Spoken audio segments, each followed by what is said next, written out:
Get out, right now. Take whatever you came with and get off my property. The whole street had come outside. Quietly, the way people come outside when something is happening that they know they will be talking about for years.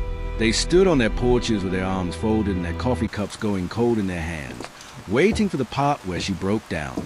But Caroline didn't break down. She picked up her coat from the wet driveway, shook the rain off the collar, and put it on slowly, button by button, like she had nowhere else to be and nothing left to prove to anyone watching. And then she smiled. Not the smile of a woman who had lost everything. The smile of a woman who had already arranged what came next. Because at the end of Belhaven Drive, where the street curved past the old oak trees and opened onto the main road, a black Rolls-Royce had just turned the corner, and the man in the back seat had not come alone. The Sunday morning had started the way Sundays always started on Belhaven Drive, slow and clean, with a smell of cut grass drifting between houses and the distant sound of church bells from St. Catherine's 3 blocks east. It was the kind of street where the houses were well kept and the driveways were wide, and the neighbors knew each other well enough to wave, but not well enough to ask the difficult questions. It was a decent street, a quiet street, the kind of street where everyone watched from a careful distance and called it minding their own business. Thomas Whitfield had been on Belhaven Drive for 4 years, ever since he married Caroline and moved into the house her family had helped him purchase. He was 38 years old, lean and sharp-featured, with the particular confidence of a man who had grown up without much and had decided somewhere along the way that acquiring things was the same as becoming someone. He stood in the center of the driveway in a gray jacket, his chest forward, his jaw set, looking like a man who had been practicing this moment in front of a mirror and had finally decided the audience was large enough. Behind him, parked with 2 wheels up on the curb in a way that announced itself, sat a white Cadillac Escalade. The passenger window was down.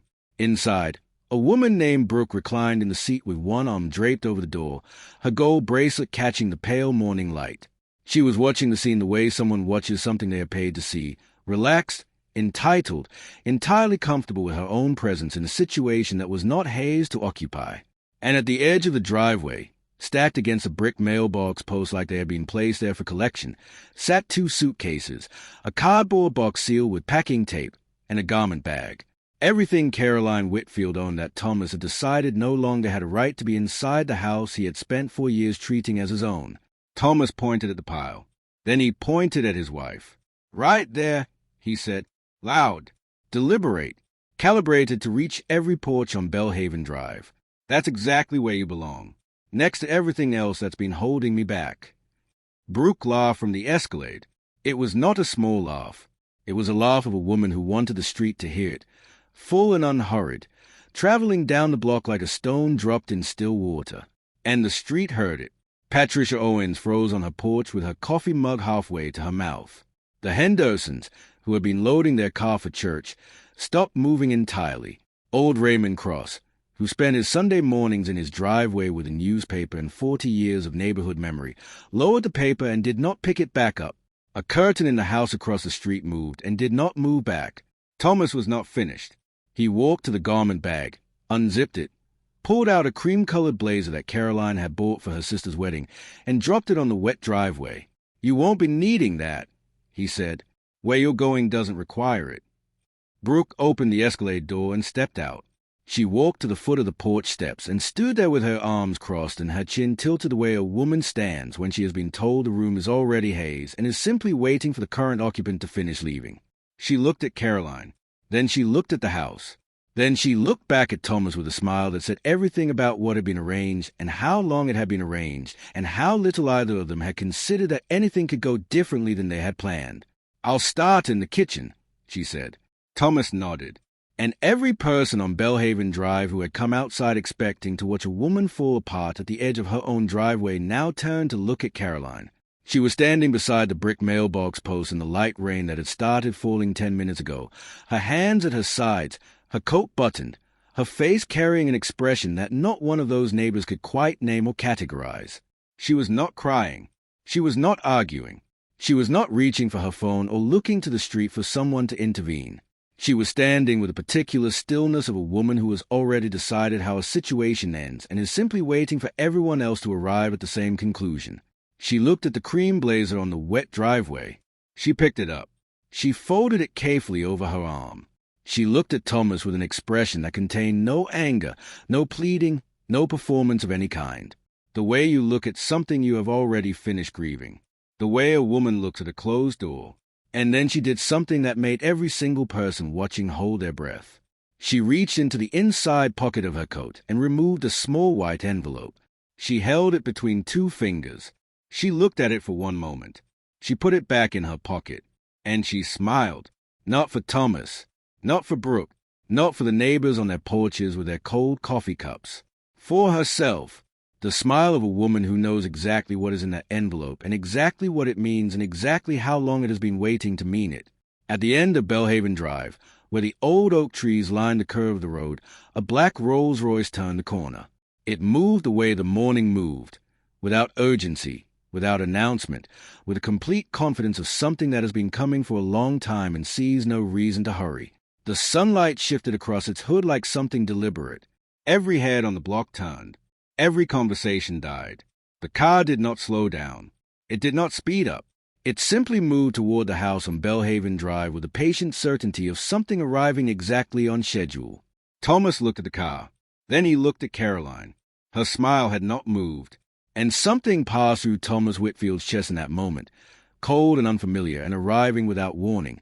The specific feeling of a man who has made a very large and very permanent mistake and is only now beginning to understand its dimensions.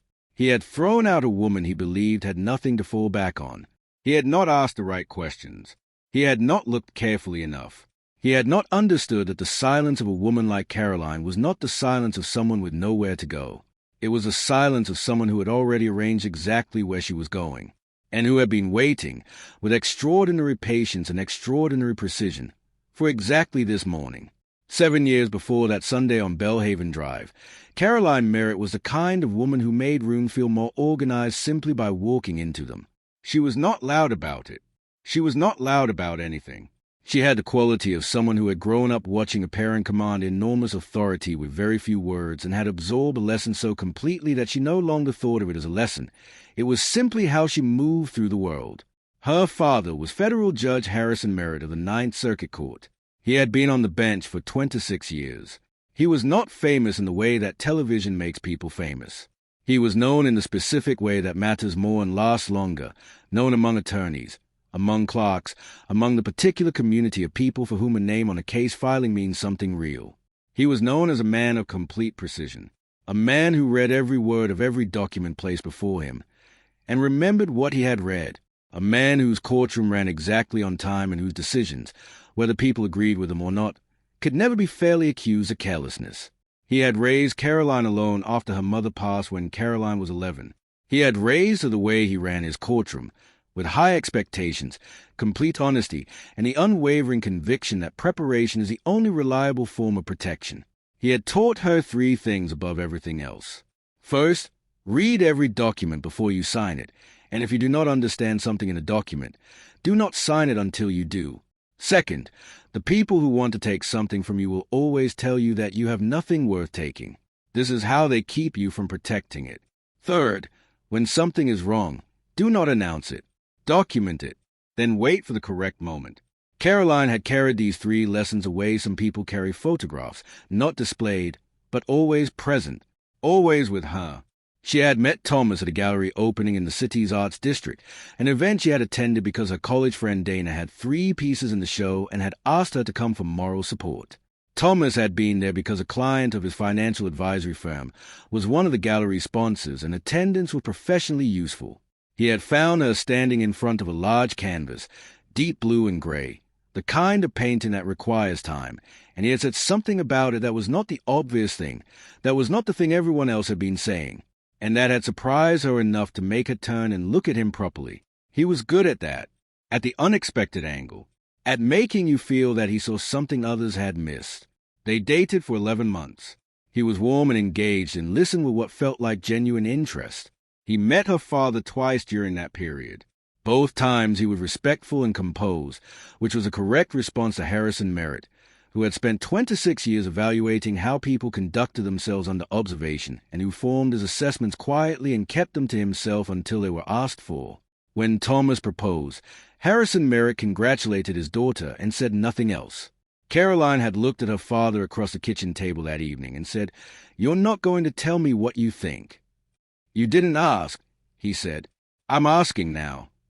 Harrison had been quiet for a long moment. He had looked at his coffee cup. He had looked at his daughter with a particular expression he wore when he was choosing his words with the care he brought to written opinions. "I think," he said, "that you are an excellent judge of most things. I think that love occasionally requests that we suspend that judgment. I think that is both its greatest gift and its most significant liability." He had paused. "I think you should keep documentation of everything that is yours before it becomes shared. Not because I know something, because I always think that." Caroline had married Thomas 8 months later in a ceremony at a restored historic venue outside the city. It was a beautiful day. The photographs were exactly what wedding photographs are supposed to be, full of light and the particular happiness of people who believe they are at the beginning of something. Harrison Merritt had walked his daughter down the aisle with his back straight and his expression warm and his eyes moving once, briefly, to Thomas at the altar with a practiced assessment of a man who spends a professional life reading people under formal conditions.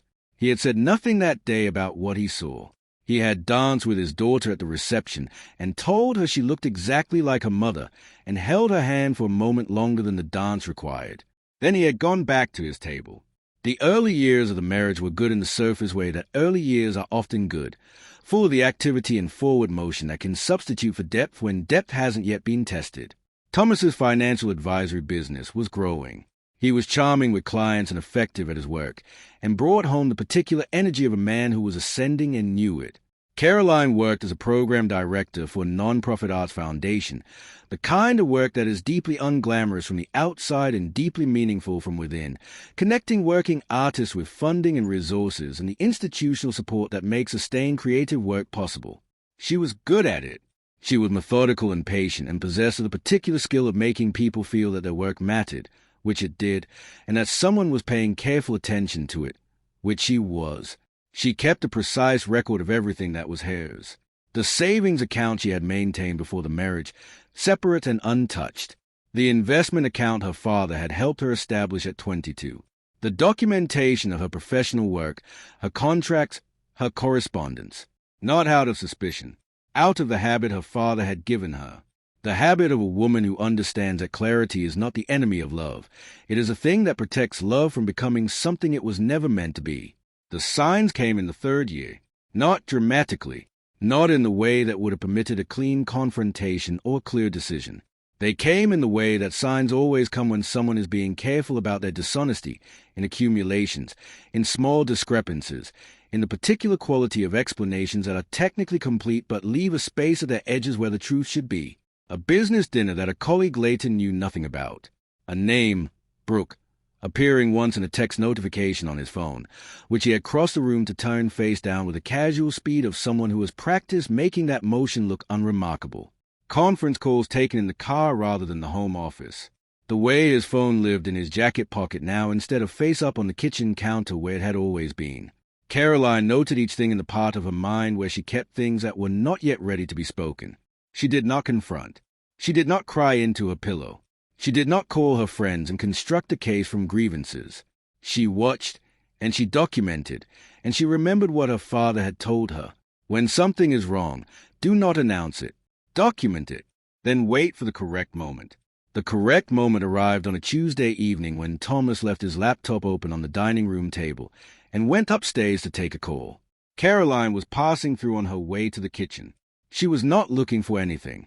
She was thinking about a grant application that was due at the end of the week, and whether she had enough time to review the final draft before sending. The laptop screen was facing her. A document was open. She stopped. It was a financial projection. Detailed, formatted, the kind of document that has been worked on over time. Her name appeared in it, not as a party with authority, as a current account holder whose assets were listed in a column under the heading Existing Resources, Transfer Potential. Below her name was a figure. It was a balance of her premarital investment account. The account Thomas had never been a signatory on.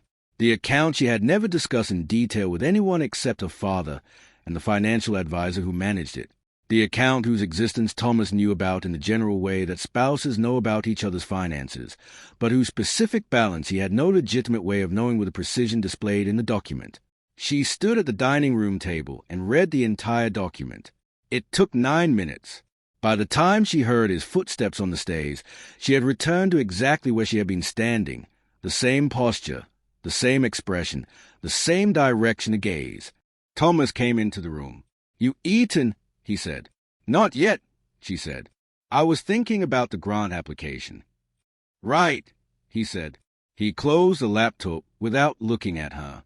"I'll order something." "That sounds good," she said. She went to the kitchen. She stood at the sink with the water running, and both hands on the edge of the basin, and breathed. Then she dried her hands, walked to the hallway, and took her phone from her purse. She called her father. He answered on the second ring. "Dad," she said. Her voice did not shake. "I need to show you something. Can I come over tonight?" There was a brief silence on the line. The particular silence of a man who has been waiting for a call he hoped would not come and is prepared for it nonetheless.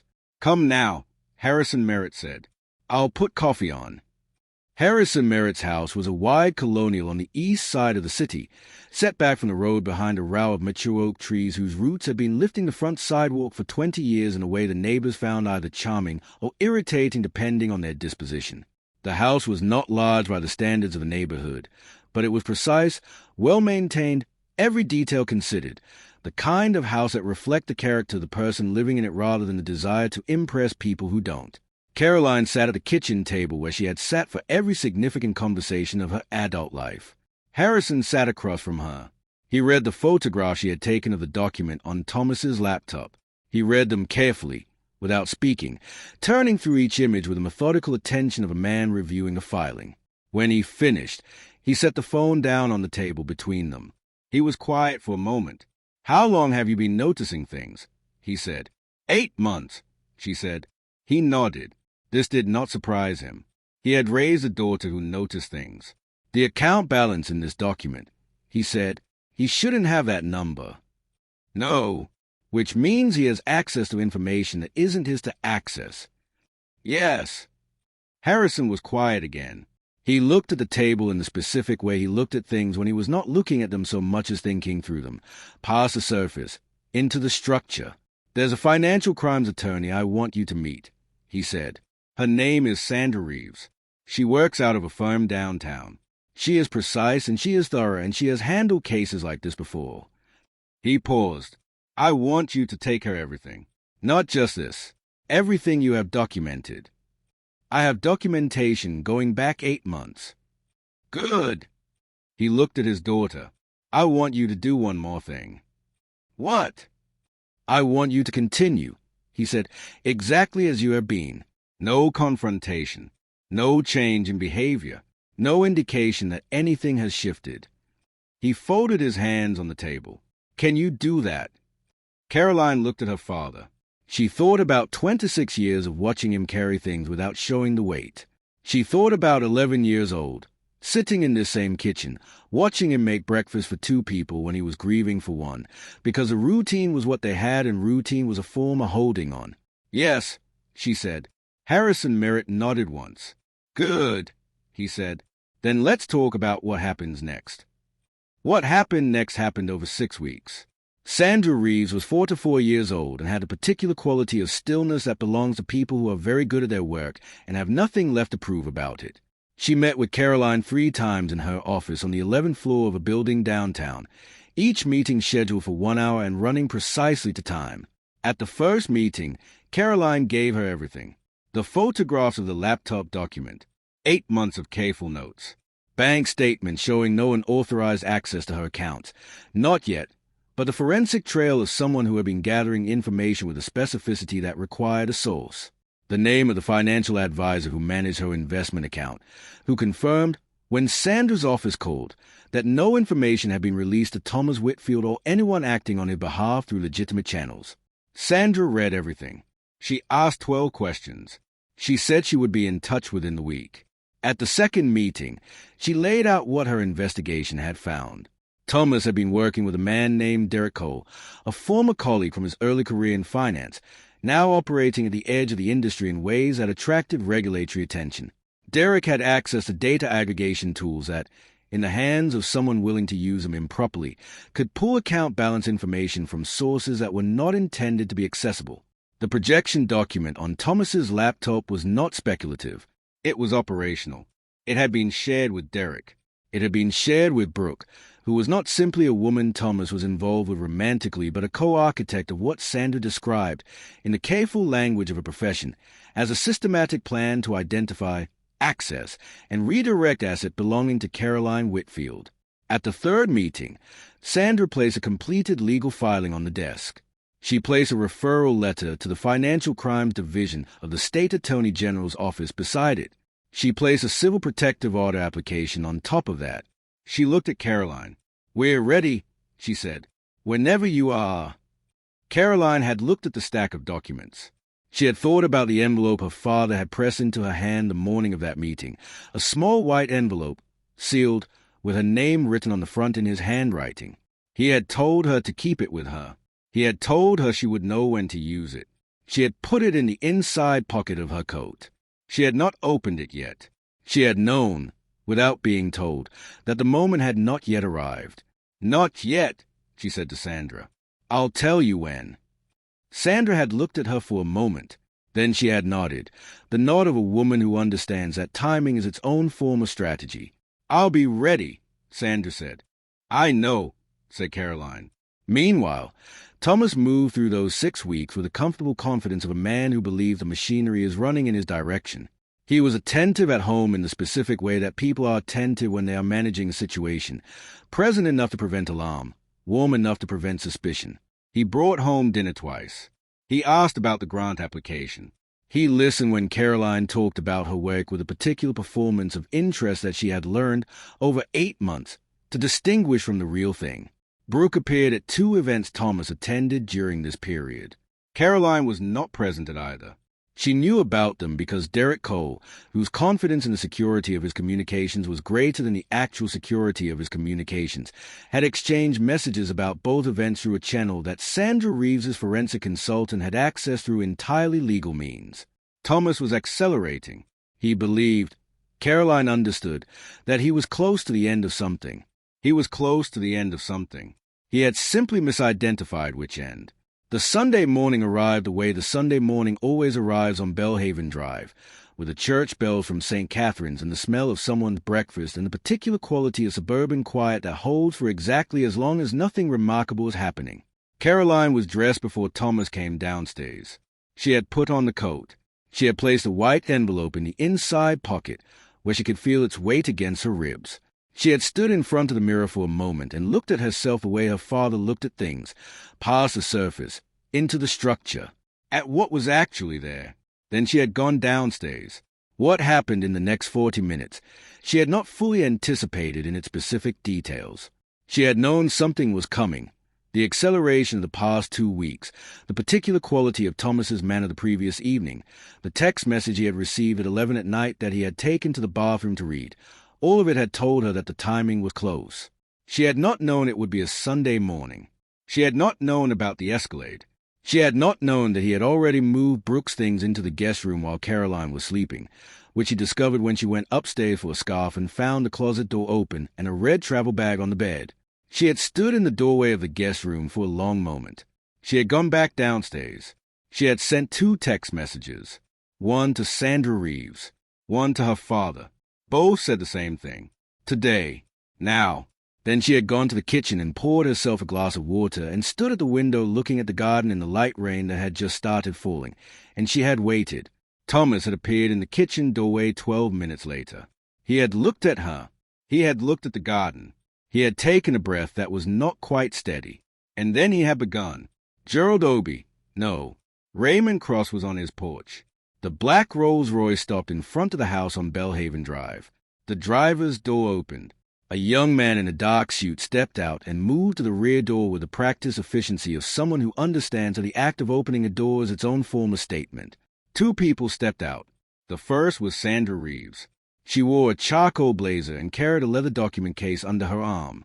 She moved across the wet driveway with the unhurried certainty of a woman who has entered difficult rooms before and has never once needed to rush.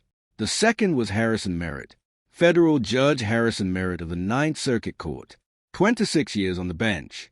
He was 64 years old, and he moved like a man who had spent those years deciding exactly how to carry himself, not for appearance, not for effect, but because dignity was a discipline he had practiced since before most people on this street were born.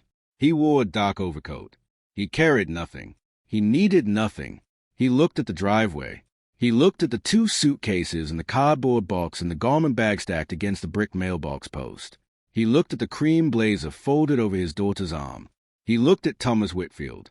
Thomas was looking back at him with an expression that was moving through several stages very quickly: recognition, recalibration, and then the specific color that crosses a person's face when they understand that the situation they are standing in is not the situation they thought they were standing in. Harrison did not speak to Thomas. He walked to Caroline. He stood beside her and placed one hand on her shoulder. One hand, one touch. The gesture of father who has raised his daughter to handle difficult things and is here not to handle them for her, but to stand beside her while she does. Caroline looked up at him. She had not cried. She had not begged. She had not given Thomas a single moment of the theater he had been expecting and planning around. She reached into the inside pocket of her coat. She removed the white envelope. She held it for a moment.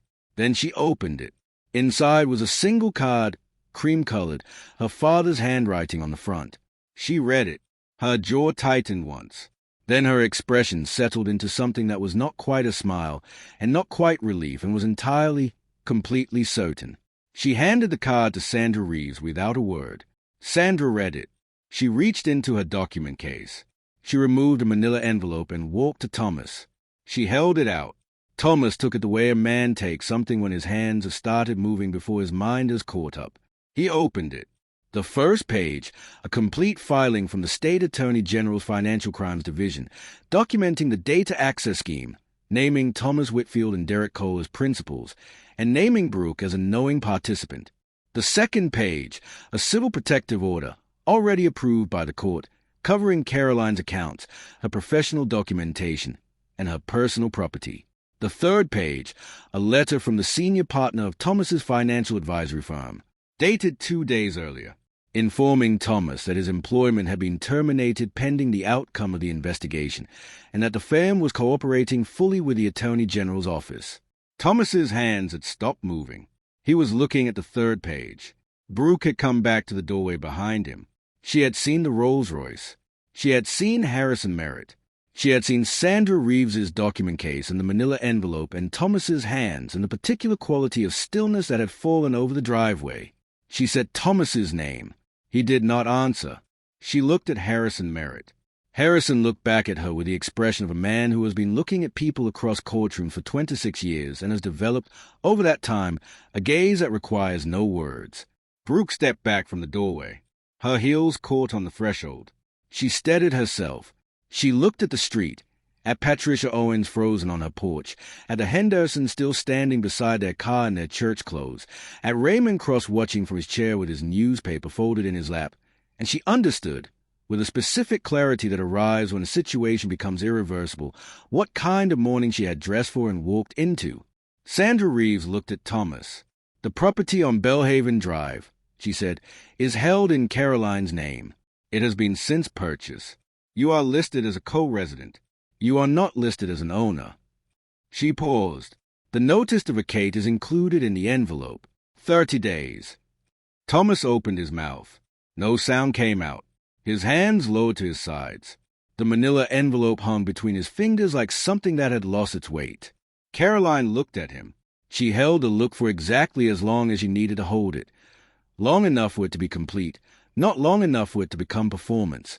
"You stood in this driveway," she said, her voice quiet and level and entirely steady, "and told me in front of every neighbor on this block that I belong next to everything I came with." She paused. "You went through 7 years of marriage collecting information about what was mine. You built a plan around the assumption that I was not paying attention." Another pause. "I have been paying attention since before you knew my name." She looked at him for one more moment. Then she turned to her father. "I'm ready," she said. Harrison Merritt nodded. He picked up the suitcase from beside the mailbox post. He carried it to the Rolls-Royce and placed it in the trunk with the careful deliberateness of a man performing a simple task with complete dignity. Sandra Reeves collected the manila envelope from Thomas's unresisting hand, returned it to her document case, and walked to the car. Caroline picked up the cardboard box. She paused at the edge of the driveway. She looked at the cream blazer folded over her arm. The one Thomas had dropped in the wet driveway. The one she had picked up and folded carefully while the street watched and waited for her to break. She put it on. She buttoned it. She walked to the Rolls-Royce. The driver held the door. She got in. Harrison got in beside her. Sandra got in front. The door closed. The car moved the way it had arrived, without urgency, without announcement, with the complete patience of something that has arrived on schedule and sees no reason to delay its departure. Every person on Belhaven Drive watched it go. Thomas stood in the driveway. The manila envelope was on the wet pavement where it had fallen from his hands. The rain was coming down steadily now. The front door was open behind him. Brooke was no longer in the doorway. Raymond Cross stood up from his porch chair. He looked at Thomas across the street for a long moment. He picked up his newspaper. He went inside. His front door closed with a sound that carried in the rain quiet, mourning like the period at the end of a sentence. The collapse that followed was precise and comprehensive in the way that collapses are precise when they are being carefully prepared for. The Attorney General's investigation moved quickly. Derek Cole's cooperation was secured within the first week. He was a careful man about his own exposure and understood that the fastest path to a reduced consequence was a complete account of Thomas's role in what had been built. His cooperation produced documentation that extended the investigation into 3 additional clients of Thomas's firm whose accounts had been similarly targeted over the preceding 2 years. Thomas's termination became permanent before the second week ended. The civil case was filed and the protective orders were extended. Thomas's attorney, a man he had retained through Derek Cole's recommendation, which turned out to be its own problem, withdrew from representation after reviewing the full scope of the documentation Sandra Reeves had assembled. The second attorney Thomas retained was more thorough and more expensive and ultimately delivered the same assessment. Settle quickly, settle quietly, and do not allow this to go to trial. Thomas settled. He walked away from a marriage with his personal belongings, his car, and a legal record that would follow his professional name for the foreseeable future. Brooke had left the house on Belhaven Drive within 2 hours of the Sunday morning on the driveway. She had packed a red travel bag from the guest room, carried it to her own car which had been parked 2 streets over, and driven away without speaking to Thomas or leaving a note or making any gesture toward the situation she was leaving behind. She had understood, with admirable speed, that she had walked into something that had never been what she was told it was. The assets that had been described to her, the access that had been promised, the future that had been sketched in the language of people who were confident they were managing a situation they did not actually control. None of it was available. None of it had ever been available. She had been a participant in a plan built on a foundation that had never existed, and she had the good sense to understand that quickly and completely and to stop being present in the situation with equal speed. Derek Cole's professional consequences were significant and public in the specific way that financial crime consequences are public, not dramatic, not sudden, but steady and total, the kind of exposure that closes doors one at a time until a man finds himself in a room with no exit. The neighbors on Belhaven Drive adjusted their understanding of what they had witnessed on that Sunday morning. Patricia Owens told the story to her sister, who told it to 3 people, each of whom told it to several more, in the way that true stories travel through communities, not pushed, but pulled, person to person, because the shape of it demands to be shared. The Hendersons sent Caroline a card. Raymond Cross, who had watched from his porch chair for 40 years and had seen many things come and go on Belhaven Drive, sat with the story for a week before he said anything about it to anyone. Then he said it to his daughter on the phone on a Saturday evening. That woman, he said, knew exactly what she was doing from the very beginning. She just waited until everyone was watching. His daughter asked how he knew that. Because of the smile, he said. She smiled before the car even stopped. Before anyone else knew what was coming. She already knew. 4 months later, on a Thursday morning in early spring when the light was a particular clean gold that belongs only to the weeks after winter has finally finished, Caroline sat on the back porch of her father's house. She had moved in temporarily after the Sunday on Belhaven Drive, while the legal proceedings resolved and the house was formally transferred, and she decided, with the unhurried deliberateness that characterized most of her decisions, what she wanted her life to look like on the other side of everything that had happened. She had decided she wanted it to look like this. The garden at the back of her father's house had been her project since she was 12 years old. It was extensive and somewhat eccentric and completely haze, organized according to a logic that made sense to her and to no one else, which was exactly how she liked it. She had spent 3 weeks in early March cutting back what the winter had taken and replanting along the south border, and adding a new row of something her father had declared he could not identify but was willing to watch grow. The porch was wide and old, and would have been repainted so many times that the layers had become a kind of history. She sat in a chair that had been on this porch since before she was born, with a cup of coffee and the small white card her father had given her in the envelope, the card she had read in the driveway on Belhaven Drive, standing beside her coat and her folded blazer and the particular smile of a woman who has just received the last confirmation she needed. The card had 7 words on it, in her father's handwriting. "I have always been in your corner." She had not needed the words to know the truth of them. She had known it for 34 years. She had known it in the kitchen over coffee on a Tuesday night, when he said, "Come now," without hesitation. She had known it in the way he walked across a wet driveway to stand beside her without being asked. She had known it in 26 years of watching him hold himself with a precision and a dignity that had nothing to do with performance and everything to do with the steady daily practice of being exactly who you are. But she had needed to read them. On that driveway, in that rain, with Thomas standing 10 feet away holding a manila envelope that contained the legal collapse of everything he had built against her.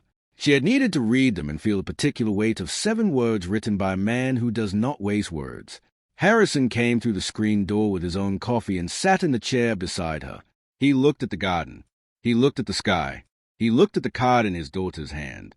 They sat without speaking for a while, the way they had always sat together, in the specific comfortable silence of 2 people who do not need to fill the space between them. A bird landed on the garden fence. It tilted its head. It flew away. Sandra called. Harrison said, "The AG's office confirmed Derek Cole's plea. Thomas's civil liability is fully established." "I know," Caroline said. "She texted me last night." "Good." He drank his coffee. He looked at the new row of plants along the south border. "What is that?" "Lavender.